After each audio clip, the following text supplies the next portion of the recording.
Well, we are now getting into this best of one series between these two kind of teammates.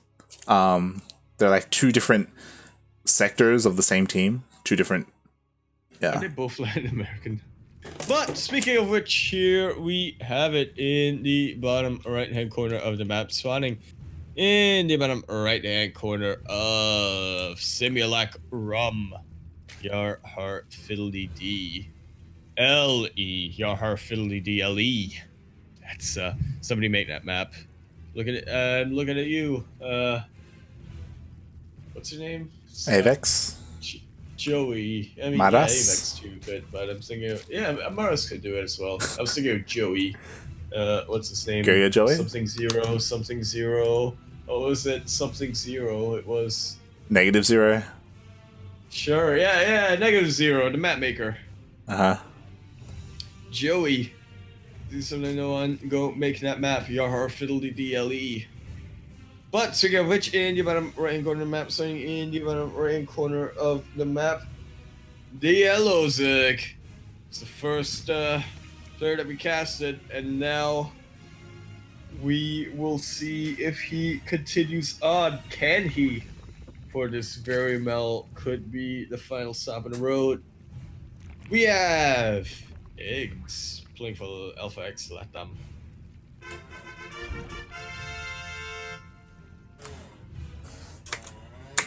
And in the top left-hand corner of Simulacrum LE, we have the best Protoss player in Latin America, representing Mexico as well as Alpha X proper, not Alpha X Latam.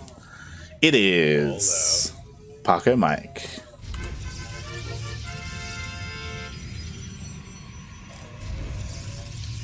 He's an endangered species.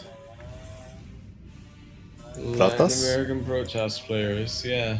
Yeah. I mean, there is a couple of them, but Pacomike is the most prominent, the most accomplished of them. I agree. Luckily, since it is well the Americas, we do have access to a few more rather high-profile Protoss players. Mm-hmm.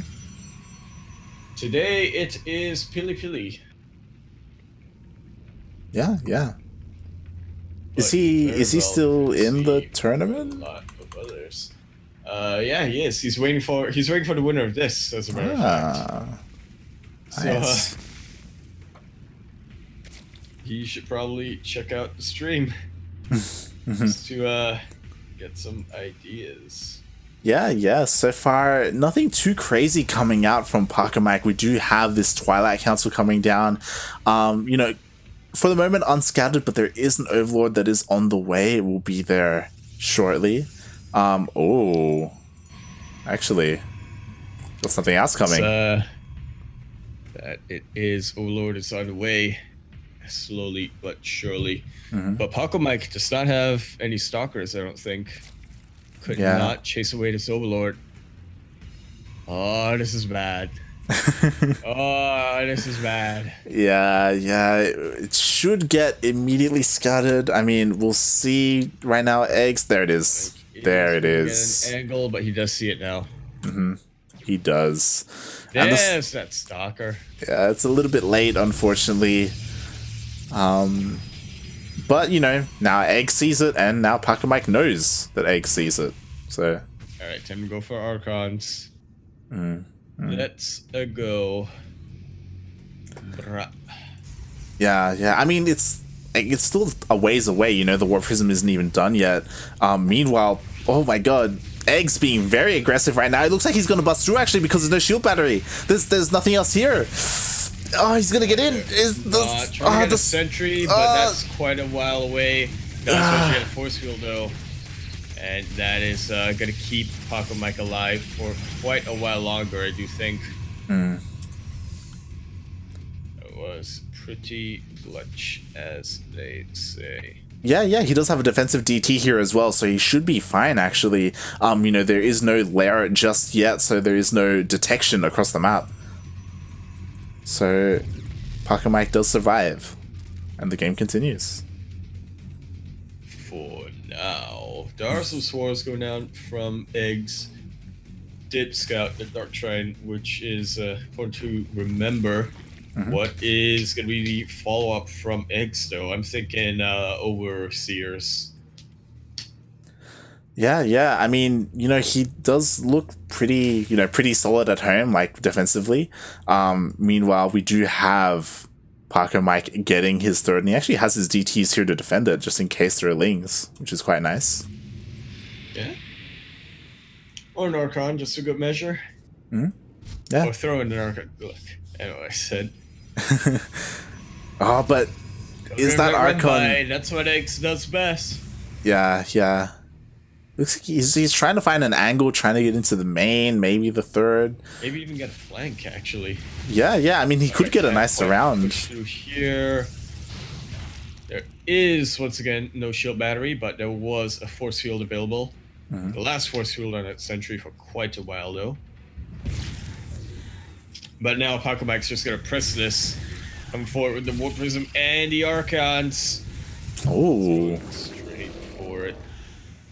And be able to shave out the sling count quite efficiently, I would think. Yeah, now that the Archons are in the Warp Prism, they're not here to defend the third, but the DTs do ward it off as the Archons... Yeah, the Archons did snipe the Overseer earlier.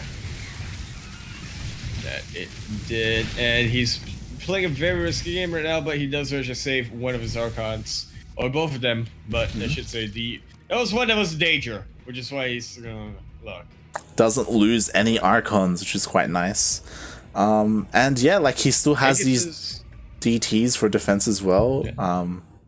eGGz is ramping up the offensive, but Pacomike, if he just continues to micro like this, he'll be fine. Oh, he gets in though! Oh, but he does get in. I thought he was gonna... And all his roaches are straight up into Pacomike's face.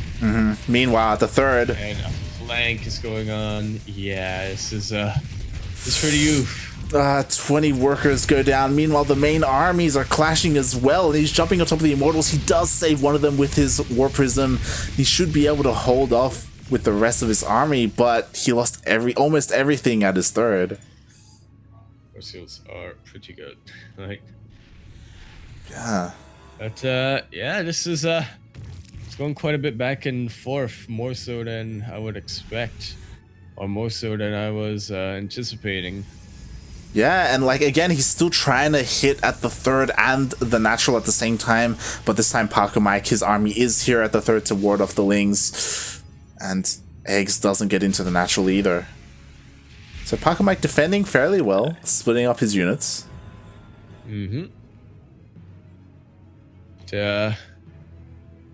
eGGz, though, just knowing where to push. I mean, it's really important to note that Pacomike is still ahead in workers. Like, even though he lost many, like his worker count is still pretty solid. And as long as he keeps, oh my god, such good force fields. eGGz, meanwhile, or Pacomike, meanwhile, is trying to push it, and eGGz is giving it to him. Will chase away a couple of these lings, but actually here with the Immortals and the Roaches, his chase away again, and Pacomike's actually slowly but surely evening out the army supply. Yeah, I mean, while increasing his own worker supply. Exactly, like Pacomike, his economy is still looking really strong. He has the freedom to go across the map with this Warp Prism to deal some harassing damage, and he's forcing eGGz home, like with his roaches. Yeah, he is. He's gonna have to be very careful once again, though. Warp Prisms, you can definitely take a risk, but a risk is a risk. Pacomike keeps sniping the Overseers, like once again. No detection for you. Come back next week. Every eGGz time. is still trying to get a presence on this map, trying to take control, but not quite finding it. He might with the Spire, though. Yeah. This might actually completely catch Pacomike off guard. But this is a soul train. This is now or never. Pacomike is looking to do a lot of economic damage, maybe even close out the game right here. Yeah, this is actually a pretty scary army, to be honest. It for sure is. That's Well, one thing about this army is there aren't that many sentries, so it's not going to have quite as many force fields as it could. But that's also a lot of Stalkers. There's this Purification Nova! Oh my god. That's basically all of the Zerglings. Yeah, that was insane. Oh my god, it was so lucky that the Disruptor came out just at the same moment that the Lings were trying to get in. Oh my god, and just like that, like Egg's counterattacking damage was hurt so much. He's trying again, he's trying to send his mutas across the map actually, but I don't know if he's going to be able to hold the main. Well, time will tell. Time will tell. This is actually a pretty good setup here for Pacomike. With cannons and shield batteries, even warps in some Stalkers real quick. Another Purification over that beautifully wipes out a good chunk of the Zerg army. Another Purification again. Not quite as deadly, but does get quite a bit done. And I think this is just a bit too much Protoss for the Zerg player to deal with. Exactly, it's kind of funny to say coming out of my mouth. GG. GG.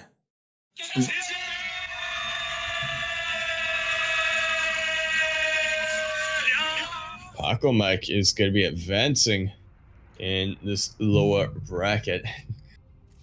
Yeah, and it's a bit of a shame because it was just a best of one, you know? Like, I feel like these players could really go at it in a full series. Absolutely. I agree with you there. Just based on what we've seen, that back and forth. Yeah.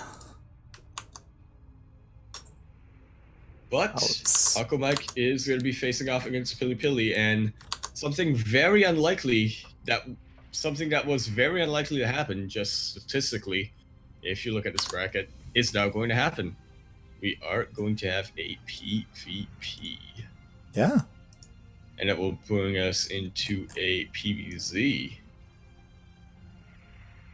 Right, nice. We'll be getting into, you know, players. Yeah.